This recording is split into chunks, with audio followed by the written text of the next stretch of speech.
আজি উৰুকা অসমৰ সংস্কৃতিৰ এক প্ৰধান উৎসৱ মাঘ বিহু বা ভোগালী বিহুৰ আৰম্ভণি উৰুকা পৰম্পৰাগতভাৱে উৰুকাৰ আনন্দত মতলীয়া হৈ পৰা দেখা গৈছে জনগণক উৰুকা উপলক্ষে তিনিচুকীয়াৰ মাছ বজাৰত ব্যাপক ভিৰ পৰিলক্ষিত হৈছে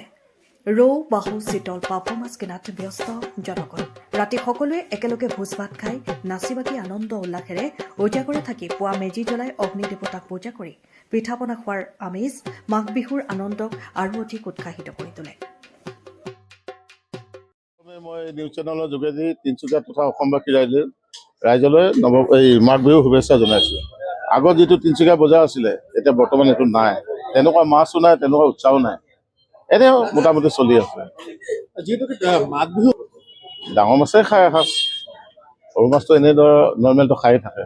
মাঘ বিহু বুলি ডাঙৰ মাছে প্ৰত্যেকেই বিচাৰে সেই অনুপাতে মাছৰ দামো বঢ়া নাই মাঘৰ বিহুত মাছৰ দাম কমিছেহে লোকেল মাছত বা 2 টকা ক'ৰবাত বাঢ়িছে চালানী মাছৰ দাম বঢ়া নাই যদি তিনিচুকীয়া বজাৰৰ কথা কোৱা হয় কি ধৰণৰ মাছ ইয়াত উপলব্ধ আছে চিতল আদি বাহু ৰৌ এইবিলাকে বৰালি আৰু দামৰ কথা কোৱা হয় তেনেহ'লে লোকেল মাছৰ 2 টকা দাম হয় এই চালানী মাছ সস্তাই হৈছে আৰু সকলোতকৈ ডাঙৰ কিমান কেজি ওজনৰ মাছ এইবাৰ আজি 12 কেজি বেছি নাই ইয়াৰ যিটো বস্তু আমি চাই আছো যে মাছৰ প্ৰতি যিটো উৰুকাৰ সময়ত যিটো বজাৰ ভিৰ হ'ব লাগে নাই আজিকালি মানুহে ব্ৰইলাৰ প্ৰতি দৌৰিছে ব্ৰইলাৰ কাৰণ বাচ্চা ল'ৰাৰ পৰা ডাঙৰলৈকে ব্ৰইলাৰে খায় মাছ খাবলৈ এৰি দিলে মানুহে